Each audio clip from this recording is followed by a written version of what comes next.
Hey guys, welcome back to the channel. Today we are talking about mistakes people make when they visit Bangkok.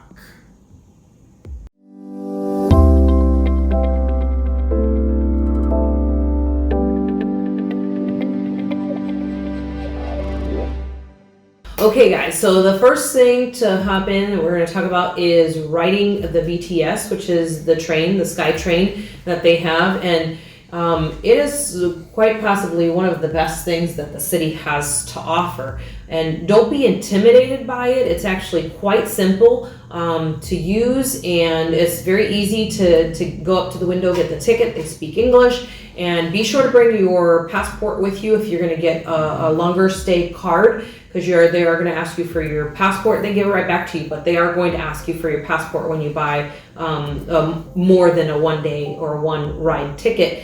So definitely ride that. They're very clean, right? And they're almost always on time. Yeah, they're air conditioned, which is crazy. I was not expecting that.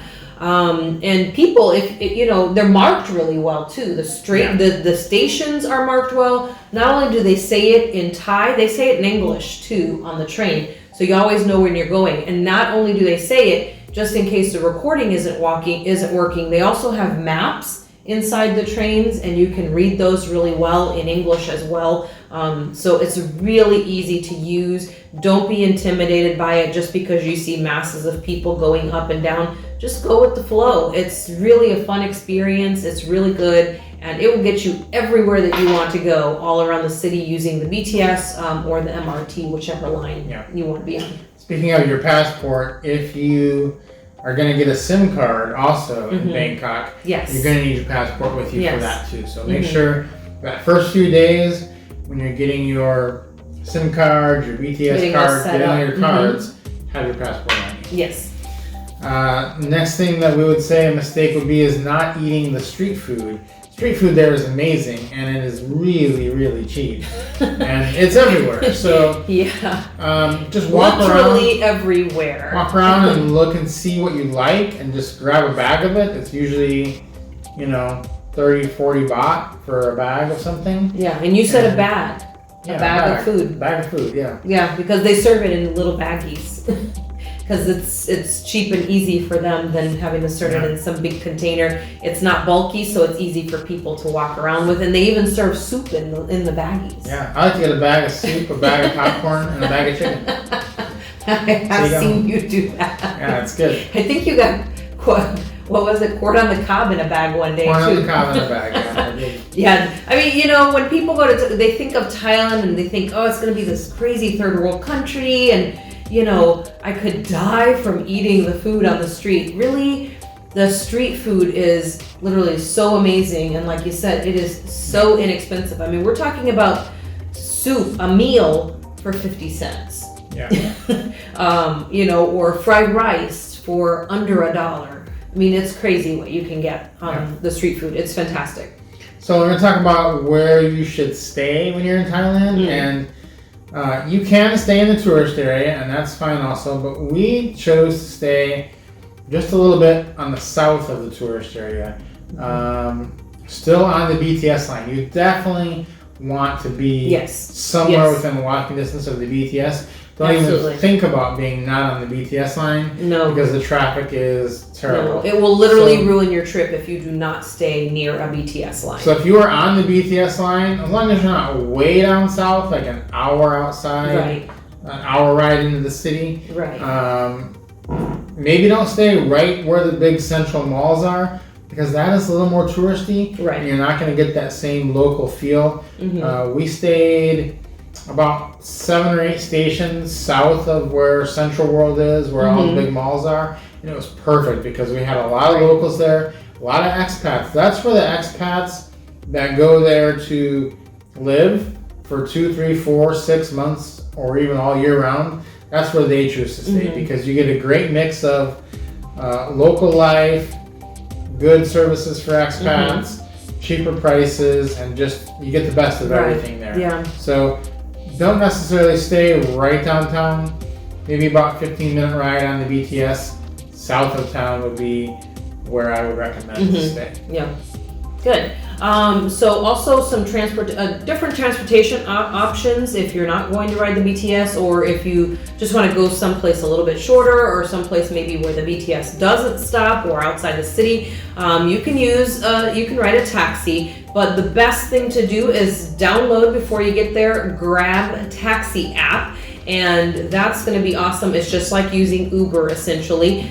You just hail the taxi, because if you stop a taxi on the road, there's very little chance that they speak English and that they'll be able to get you to where you want to go. So there's going to be some things lost in translation. The Grab Taxi app, you can see where you're telling them to take you, and then you know exactly where you're going, and you can keep track of it as well. It's not a problem, and it's completely safe, but Grab Taxi is how we got around whenever we weren't using the BTS, but we basically use the BTS the most of the time. The tuk-tuks, that's just basically a tourist attraction essentially.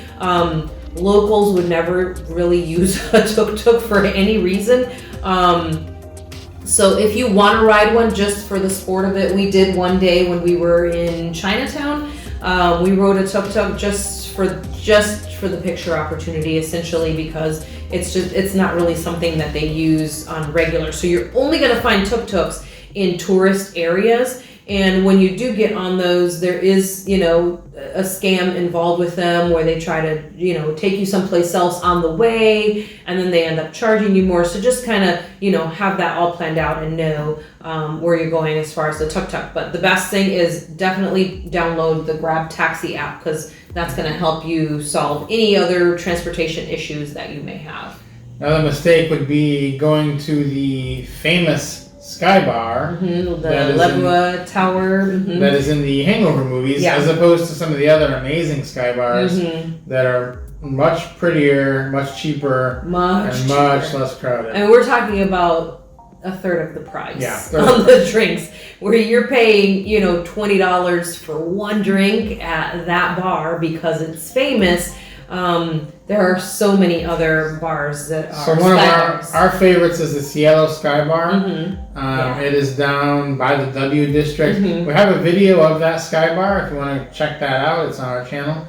And the prices are about a third. So we actually just went up, ate dinner there, and had drinks, and it was not expensive at all. It was great. And you have a beautiful view of the city. So if you want to do a Sky Bar, check out all the different Sky Bars and make sure you're getting to one that you're going to be able to enjoy and that isn't that crowded. So that's a great one to do. Yeah, definitely. Also, another mistake that people make is in their footwear choice, right? So not only is it important because, you could get blisters, but one mistake is when we got there, you were wearing sneakers for the first couple days and you got blisters every single day. And it was like, oh my gosh, he's going to get blisters every day, until we figured out it's hot. You look around, everyone is wearing flip-flops or sandals.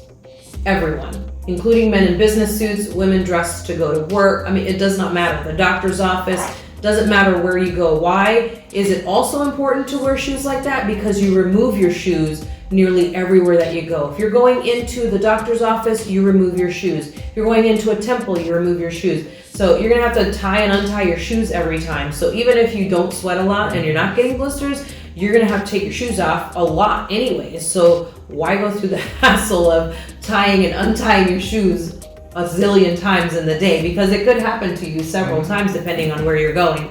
So definitely bring something that you can slide in and out of real quick for your footwear, because you're gonna be a lot happier and a lot cooler too, right? Exactly. So eating out, which we did quite a bit of, one of the best things we found after we were there for a little while was an app called Etogo. It's spelled EATIGO, and we're not affiliated with them at all, but we just love their app because they'll give you up to 50% off of tons of restaurants in the city. So you'll go on the app to make your reservation, and these are good restaurants you'd want to go to, and you'll pick a time, and depending on how busy they are, you'll get either 10, 20, 30, 40, or 50% off. And you get to the restaurant, they'll already know about your discount and seat you, and it'll just take it right off your bill. So hotel buffets, if you go at a time when they're not going to be busy, you get 50% off the hotel buffet. So you're going to a 5-star hotel buffet for like $13. Yeah. Just an amazing value. Already the meals were cheap. Yeah. Yeah. With the app, it's even half the price of the already cheap. Yeah, and you can we actually have a video of the buffets, and you can kind of check out that video and see that it's not just it's a buffet, like an immense spread with food from all over the world. I mean, they had fresh sushi that they were making right there, oysters and lobster and steak. I mean, unbelievable spread for very little money with this app. So I would definitely make sure to download that. That was a really good thing to find. One of our favorite places that you wouldn't want to miss out on, also concerning food, is the W District. Now this is a little bit south of the city, maybe 15-minute BTS ride, but it's right off the BTS. One of those stations, just hop off, go in there. It is basically a place where a ton of expats hang out, and the food there caters to them. You can get filet mignon with potatoes for $6. You can get pizza, amazing pizza. You can get Jamaican beef patties. Yeah, you can get Greek food, Italian food, Mexican food. Anything you want there. The food is amazing. It's an outdoor, like beer garden type atmosphere. And it's just a beautiful place and a great place to try. So if you want to go out for a night, definitely take the BTS down there and just wander around and eat a bunch of food there. It's great. Yeah. And then another thing is overpaying for a massage in Bangkok. So if you're down in the tourist area, they may try to have you overpay for the massage. So the going rate in most all of Bangkok is 200 baht for an hour, which is about $6 an hour. So if it's more than that, you're overpaying.